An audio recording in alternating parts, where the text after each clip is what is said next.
on this episode of Ice Vikings. If this is the start of the day, it's going to be a long day. I see I got a problem. I guess we augured where we left it. Kind of froze down. Didn't see that drift there. Tires are spinning. It's not good. I just hope it goes in properly. Oh! It's looking like a little bit of a cluster. You hit a ledge twice, eh? Oh, fucking... I don't know if it's the relay or if it's... Like for a second, okay? I don't know yet. We can't find the other net. We are miles away and going totally the wrong direction. No one's gonna come looking for you. You gotta be a little crazy to do this. Why do you want to come out in 40 below and push it? Woo! That is very good fishing. It is worth it if you're catching fish. That's the smell of money, baby. Just another day in paradise, living the dream.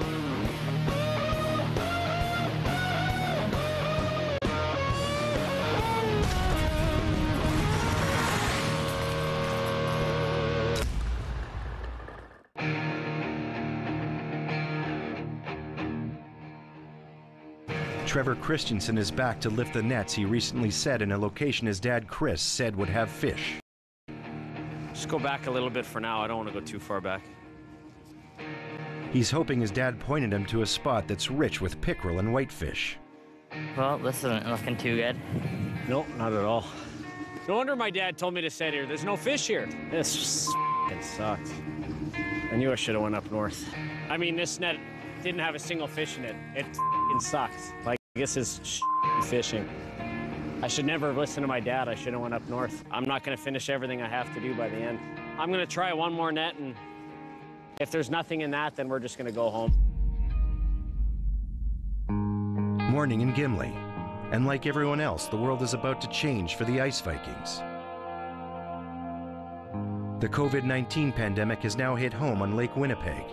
It's crazy times. I mean, everybody's going through it, right? Where the virus is hit and people are not really sure about how to go forth with making business decisions. Local fish markets are closing at week's end. We have to find a way to sell the fish ourselves, which isn't easy to do right now. We're not marketers, we're fishermen. And crews are scrambling to fill their quotas and get their fish to market, or lose out on hundreds of thousands of dollars.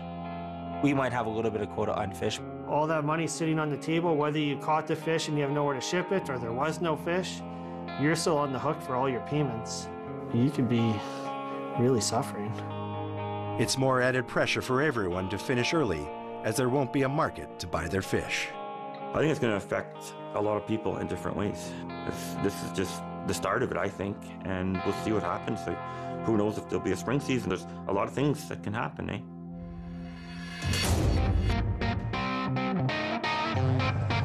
Just me and Riley today. It's fine. I mean, we have our work cut out for us, but we should be okay. It's mid-March, and for most commercial fishermen, it's a race to fill their quota before the season is over on March 31st. And now even sooner due to the markets closing early for the pandemic. Hopefully no issues. Whatever, we'll see. It's my last day on the lake this winter, hopefully so. In his first full season fishing independently of his father, Chris, Trevor was first out onto the ice. He is now on track to fill his quota 2 weeks early.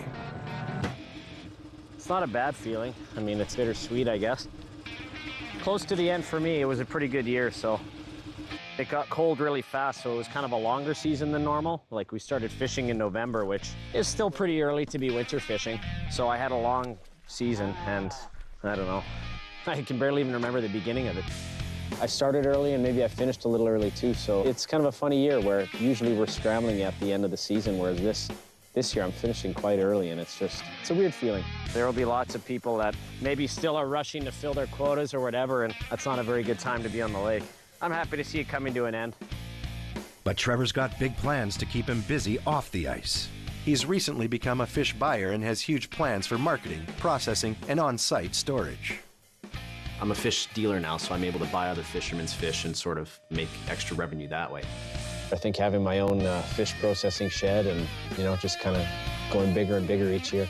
I enjoy being a salesman, I guess, and that whole aspect of the business, which is, I mean, really half of your job is figuring out how to sell your fish, right? So That to me is kind of an exciting part of the business. I do enjoy that a lot.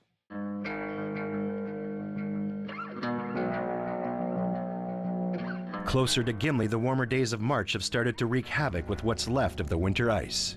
Jean and Candace still have to finish off the final 12% of their quota. The crack really erupted over the weekend, and now we got to try to find a spot to cross. Check it out over here. Watch yourself there. They feel their way along the crack, looking for any spot they may be able to cross safely.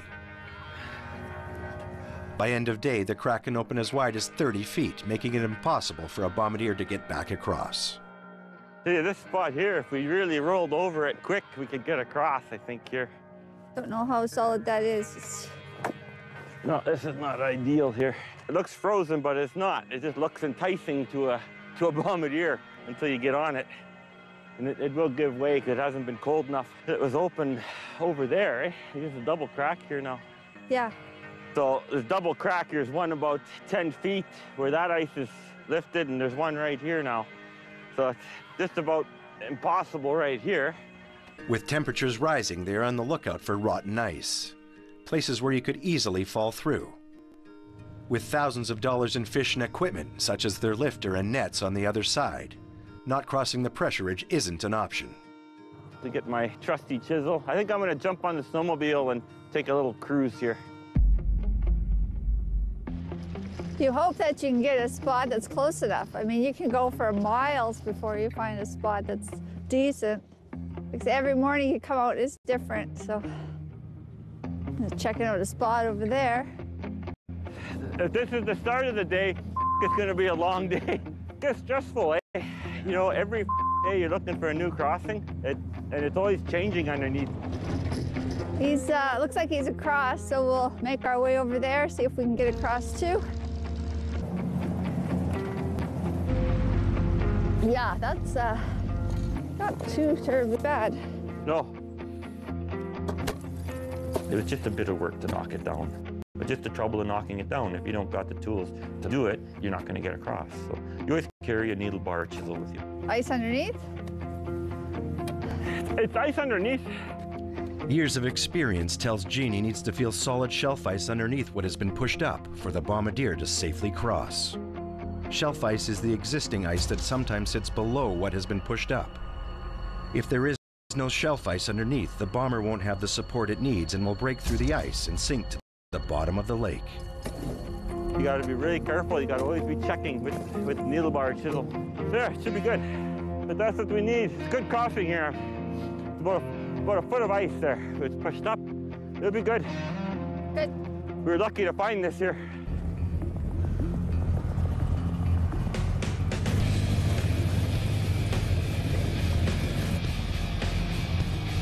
With only 2 weeks until the winter fishing season is over, Jean and Candace need to set a lot more nets if they have any shot at meeting their fish quota.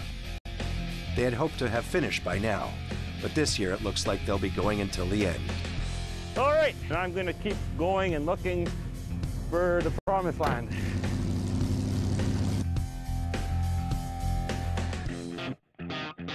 Back up north, in the Narrows, Chris Christensen is also looking forward to the end of a long season, with their whitefish and pickerel quotas at 95% done. Oh, another beautiful day. Oh,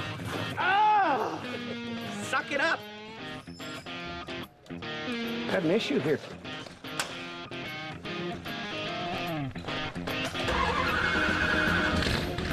That was strange. I tried it in neutral, I tried it in park, and played around with something back there, and hope it doesn't give me trouble the rest of the day.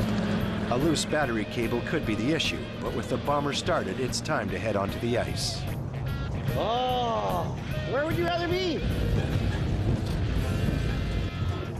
I see I got a problem. I bent the hitch. Oh yeah, remember you had it in reverse when you backed up last time? When we left? So I unhooked it, and then I backed up, and the hitch folded that metal over. But I backed up and drove away, and I never... If I had seen it, I would have unhooked it and taken it home and straightened it out. So we're gonna fix it. Is there a peg in there? Grab me a peg. Is there an axe somewhere? Or is there a persuader in the back there? The blue one, the welding hammer. Maybe it's in the back of that one. There, he's got it. Okay, I want, do we got a solid block or something I can put under this hitch? Okay, as close to that as you can. All right. Ready? Okay. Seems okay, no? Okay, crisis averted. I'm gonna back up. Farm boy technology to the rescue again. Good. Hey, I think this looks pretty frozen. We're gonna have to grab the jack. Trevor is about to carry on a family tradition that has been going on for generations. Oh, it's a nice looking fish too. I'm gonna put that one back. That's gonna be my last one. Yeah, that's something my dad always did. I don't know if he still does it. I'm sure he does, but there he goes. I guess it's a superstitious thing where we put the last fish of the season back, and that is to bring, you know, good fortune, I guess, for the next seasons. I threw the last fish back. Oh, did you? Yeah. So why'd you do that for, Trevor? It's good luck, 'cause then the spring will be good. And who taught you that? Your dad or your grandpa or someone? Yeah, it was my dad, actually. I don't know if it's good luck or not, but now I feel like if I don't do it, then the next season might be bad. So I guess I am superstitious. I didn't think I was, and then I realize now, oh, I do that thing, and it's completely a superstitious thing, because I think bad luck will follow if I don't. So yeah, I guess I am a little superstitious like my dad and grandpa. But this tradition goes farther back than Trevor's grandfather. It precedes his family coming to Canada from Iceland. Wonder how easy those pegs will pull out, Riley. Not sure. Normally, if you give them a kick, they come. Yeah, I'll try to reuse them so maybe you don't bust them or get as much of them as you can, yeah. Usually I try to salvage the pegs, but from the looks of it here, there's so much snow that I'm not going to be able to reuse them next year, so I'm just going to drive the bombardier over and knock them over.